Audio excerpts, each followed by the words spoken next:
Which ancient civilisation is associated with tunic and toga?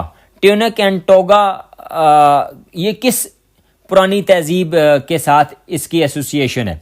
अच्छा, tunic and toga है क्या?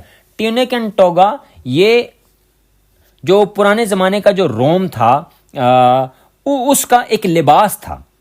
अच्छा, ट्यूनिक जो है ये एक बड़ी सी शर्ट होती थी कि जो तकरीबन घुटनों तक जाती थी, और बाज़ लोग इस शर्ट के ऊपर कुछ और भी कमीज़ वगैरह पहन लेते थे, लेकिन बाज़ नहीं पहनते थे। इसको ट्यूनिक कहते थे। ट्यूनिक मर्द भी और औरतें दोनों पहन लेती थी, जबकि जो टोगा था ये आमतौर पर सिर्फ मर्द ही पहनते थे। अब ये क्या था? ये एक बड़ा सा समझ लें कोट था या बड़ा सा फ्रॉक था जो नीचे जो है वो घुटनों से भी नीचे पैरों तक चला जाता था।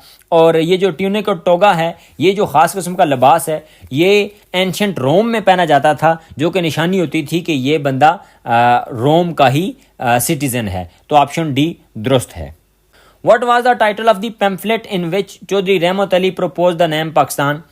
चौधरी रहमत अली के उस पम्फलेट का, उस रिसाले का नाम क्या था कि जिसमें उन्होंने पाकिस्तान का नाम तजवीज़ किया था? फ्रीडम फॉर मुस्लिम्स, पाकिस्तान जिंदाबाद, नाउ और never, rise of a nation.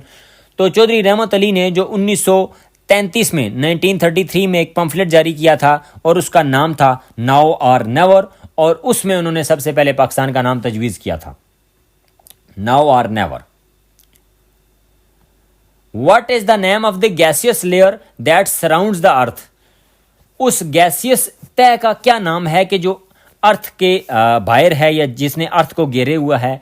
Lithosphere, hydrosphere, atmosphere या स्ट्रेटोस्फीयर?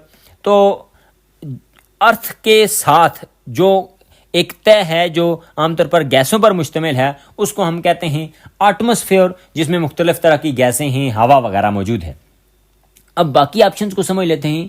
लिथोस्फीयर, अब ये लिथोस्फीयर क्या है? लिथोस्फीयर दरअसल जो क्रस्ट है, हमारा जो ज़मीन है क्रस्ट है, यानी जहाँ पर दरख्त वगैरह हैं, जहाँ पर रॉक्स हैं, इस सारे को हम लिथोस्फीयर कहते हैं। हाइड्रोस्फीयर से क्या मुराद है? ज़मीन के ऊपर जितना भी किस्म का पानी है, चाहे वो नदी नालों की शक्ल में हो, चाहे वो दरियाओं समुद्रों की शक्ल में हो, इस सारे पानी को हम कहते हैं hydrosphere.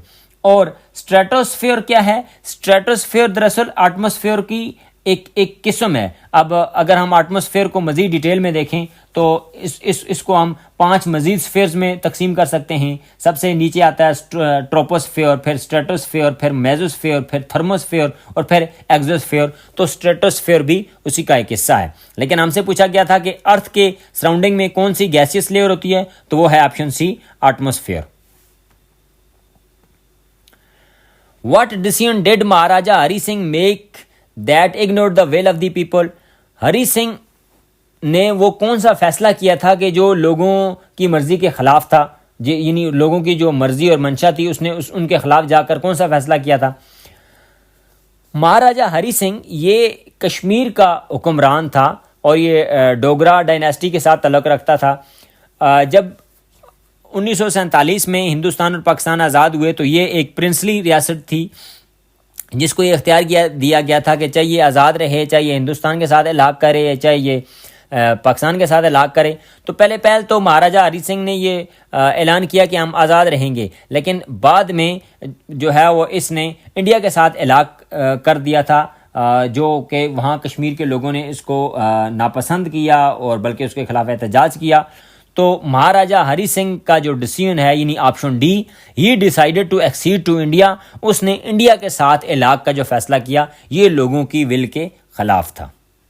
There is a direct variation between x square and y. X square और वाई के दरमियान डायरेक्ट वेरिएशन है। डायरेक्ट वेरिएशन से मुराद अगर एक वैल्यू आप बढ़ाएंगे दूसरी भी बढ़ेगी, एक कम करेंगे दूसरी भी कम होगी। When x is 7 and y is 49, अगर एक्स 7 होता है तो वाई 49 होता है। इसका मतलब क्या है कि एक्स का वाई को मालूम करने के लिए एक्स का स्क्वायर हमें मालूम करना पड़ेगा। Find the x when y is equal to 100।